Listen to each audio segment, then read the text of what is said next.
సాధారణంగా ఈ 10 సంవత్సరాల నుంచి బాగా వినిపించిన పేర్లు Mumbai highway, Srisailam highway, Bengaluru highway and Bhuvanagiri side. కానీ బేసిక్గా రాజకీయాల్లో ఎలా ఉంటుందంటే సార్, రాజకీయ నాయకులకి భూములు ఎటు సైడ్ ఉంటే అటు సైడ్ ఎక్కువ డెవలప్మెంట్ జరుగుతూ ఉంటుందని చెప్పి ఎప్పటి నుంచో ఇది ఒకటి ఉంది. వాళ్ళ భూములు ఎక్కడైతే ఉందంటే అటు సైడే ఎక్కువ పెట్టుబడులు కావచ్చు, లేకుంటే కంపెనీస్ కావచ్చు వస్తాయని చెప్పారు. సో ఇప్పుడైతే గవర్నమెంట్ మారింది. మరి ఇటు ముంబై హైవే కానీ, శ్రీశైలం హైవే కానీ, బెంగళూరు హైవే కానీ మరి ఇదే గ్రోత్ ఉంటుందా, ఏమైనా చేంజెస్ జరిగే అవకాశం ఉందా? చాలామంది కూడా అడుగుతున్న ప్రశ్న ఇది. చాలా మంచి ప్రశ్న లక్ష్మీనారాయణ గారు. ఇప్పుడు మీరు ఎన్ని చెప్పినా 4-5 జోన్లు ఉన్నాయి. మీరు చెప్పిన హైవేస్తో పాటు విజయవాడ హైవే, కొంపల్లి అటుపక్క చూసుకుంటే మేజర్గా మనం మాట్లాడేది బెంగళూరు, ముంబై, శ్రీశైలం, విజయవాడ, వరంగల్, ఇటు 4 పక్కల చూసుకుంటే ఓన్లీ అప్రిషియేషన్ అనేది హైయెస్ట్ వెస్టర్న్ జోన్లో ఉంది. దానికి రీజన్ అని మీకు చెప్తాను. ఇప్పుడు విజయవాడ హైవే ఉంది, ఇండస్ట్రీస్ ఎక్కడ ఉన్నాయండి? అక్కడ ఎస్సీజెడ్లు ఎన్ని ఉన్నాయండి? ఉన్నాయి, కానీ అంత ఎఫెక్టివ్గా లేవు. సో వెస్టర్న్ జోన్ ఫోకస్ చేశారు. ఇప్పుడు నేను మొన్న కూడా ఒక వీడియోలో చెప్పాను, వెస్టర్న్ జోన్ మీద ఫోకస్ షిఫ్ట్ అవుతుంది. లాస్ట్ 5 years వెస్టర్న్ జోన్ బాగా ఒక గేమ్ ఫుల్ లెవెల్లో వరల్డ్ కప్ ఆడారు. ఇప్పుడు చూసుకుంటే 40,000, 35,000, 50,000 తక్కువ లేదు. మీరు శంకరపల్లి వెళ్ళినా, తెల్లాపూర్ వెళ్ళినా, కొల్లూరు వెళ్ళినా, మోకులు వెళ్ళినా, గండిపేటకి వెళ్ళినా, where is the minimum 40,000-50,000 minimum. నా సామాన్య తరగతి, మధ్య తరగతి మనిషి ఎలా పెట్టుకుంటాడు? 50,000 అంటే ఎన్ని గజాలు వస్తాయి? 50 లక్షలు ఎన్ని వస్తాయి మీకు తెలుసు. సో ఇప్పుడు నేను ప్రజలందరూ కూడా investment, whether it is NRI, whether it out side, మీకు ఇప్పటికీ తెలిసిన తెలంగాణలో ఉన్న వాళ్ళకంటే బయట వాళ్ళ ఇన్వెస్ట్మెంట్ హైదరాబాద్ ఎక్కువ ఉన్నాయి. దిస్ ఇస్ చాలామంది తెలియని ఫ్యాక్ట్, ఇంక్లూడింగ్ ఆంధ్రాలో ఎందుకు పెట్టట్లేదు మీకు రీజన్ తెలుసు, నేను చెప్పక్కర్లేదు.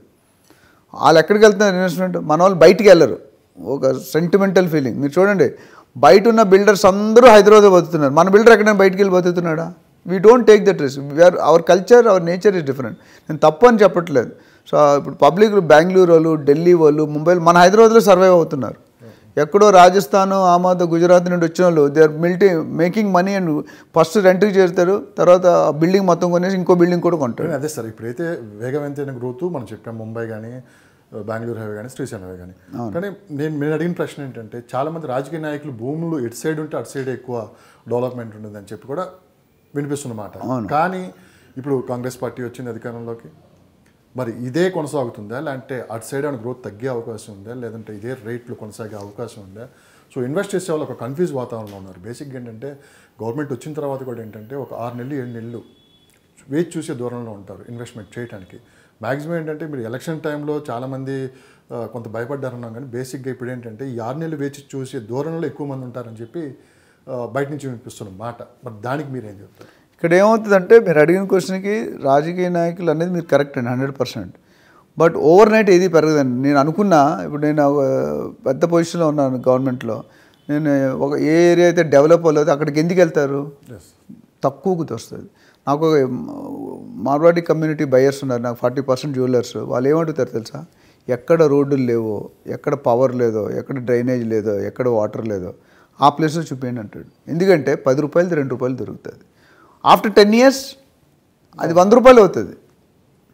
అదేవిధంగా మినిస్టర్కి ఉంటాయండి, ఏ గవర్నమెంట్కి పోర్ట్ఫోలియోస్ ఉంటాయి సటన్. ఇప్పుడు ఒకప్పుడు యాదగిరి అసలు హైకే లేదు. విజయవాడలో ఎంత కొన్నా అంతే ఉంది, ఎక్కడ వేసిన గొంగలు అక్కడ ఉన్నట్టు. బట్ ఇప్పుడు ఒకసారి యాదగిరిగుట్ట మీద ఫోకస్ పెట్టారు మన ఎక్స్-సీఎం. పెట్టినప్పుడు కార్ పార్కింగ్, కారుకి 500 రూపాయలు తీసుకున్నాడు, 1 గంట 2 గంటలు గుడికి వెళ్తే. అంతకుముందు 50 రూపాయలు కూడా ఉండేది కాదు. సో ఇన్ఫ్రాస్ట్రక్చర్ పెంచేశారు, దాన్ని తిరుపతికి నెక్స్ట్ లెవెల్లో తీసుకురావాలనుకున్నారు. సో ఆయన అంబిషన్ చేశారు. అంత మాత్రాన వెస్ట్ జోన్ అంత రేట్ రాలేదు. అక్కడ వచ్చిందా హైక్? వచ్చి మీరు ఎక్కడైనా విన్నారా? హైక్ అంతకుముందు మీద పెరిగింది గుడ్లో మెల్ల. వెస్ట్ జోన్ పరిస్థితి ఏంటి సార్ అసలు? ప్రస్తుతం వెస్ట్ జోన్ అనేది కొద్ది సాచురేషన్ అవుతుందండి. అంటే సిటీకి దూరంగా వెళ్ళాలంటే చాలా కష్టం. ఇప్పుడు ఆల్రెడీ ఇప్పటికే మనం 30-40 కిలోమీటర్లు వెళ్ళిపోయాం. 70 దాకా వెళ్ళాం. అంటే నేను ఎక్కువ రేటు ఉన్నది 40 హెచ్ఎండిఏ లిమిట్స్లో కావాలనుకుంటే నార్మల్ సామాన్యుడు 35-40,000 పెడితేనే కొనగలడు. If you go to DTCP 10,000 నుండి 20,000 మధ్యలో ఉంది. ఇఫ్ యూ గో టు గ్రామ పంచాయతీ అది స్లోగా వైప్ అవుతుంది, అది డిఫరెంట్. సో హెచ్ఎండిఏలో అంటే సిటీలో ఇల్లు కట్టుకొని ఉండే లెవెల్కి వెళ్ళిపోయాం. ఓఆర్ఆర్కు ఉన్న స్పెషాలిటీ ఏంటంటే ఇప్పుడు అక్కడ మీరు కడతాల తర్వాత అమంగల్కి వెళ్ళిపోతే ఓఆర్ఆర్ దగ్గర అయిపోతున్నాం. 100 kilometres. Kadthal is I think 80-85 kilometres ఇక్కడ నుండి సిటీ నుండి. అక్కడ నెక్స్ట్ కడతాల తర్వాత అమంగల్ ఇంకా ప్లేస్ అక్కడ వరకు వెళ్ళిపోయి ఇప్పుడు అమంగల్ వరకు పీపుల్ ఆర్ బయింగ్ వెంచర్స్ వేస్తున్నారు.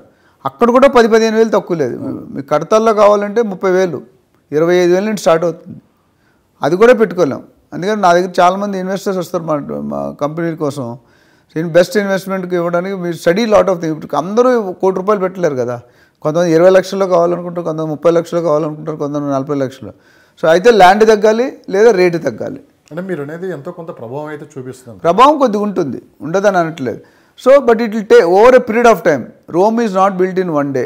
సో డెఫినెట్గా ఎవరైతే అక్కడ ల్యాండ్స్లో ఇన్వెస్ట్ ఇప్పుడు చాలామంది అన్ని ఇప్పుడు చేవల్ల ఒకప్పుడు మంచి పాత ఫస్ట్ టైం రాజశేఖర రెడ్డి గారు గవర్నమెంట్లో చేవల్ల అని ఒక సిటీ అని ఎలక్ట్రానిక్ సిటీ అని పెట్టి అక్కడ బాగా రేట్లు హైప్ చేశాయి. ఒకప్పుడు అంత లేవండి. మొయినాబాద్ కూడా చాలా తక్కువ దొరికేది. If you go back 10-15 years back వెళ్ళిపోతే హార్డ్లీ లక్షల్లో దొరికేదండి ఎకరం. ఇప్పుడు ప్లాట్లు దొరకట్లేదు.